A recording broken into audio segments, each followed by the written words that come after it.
Hi, I'm Andy Grunow, Product Manager for Electro-Voice portable speakers, and today I'm here to show you how to connect a microphone to the Everse 8 loudspeaker. In order to connect your microphone, simply take your XLR cable and plug it into either inputs 1 or 2. Today we're going to use input 1. Now before I connect to input 1, I'm going to select it and I'm going to reduce the level just to make sure we don't get any unnecessary clicks or pops through the system.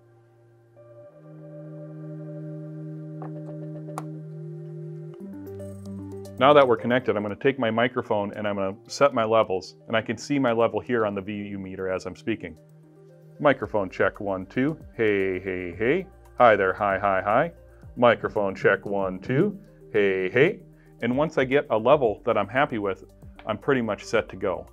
Now today we're using a dynamic microphone, but if we wanted to use a condenser on input 1 in the DSP menu, we do have 48 volt phantom power available that you can activate, but because we're not using a condenser, we won't need that today.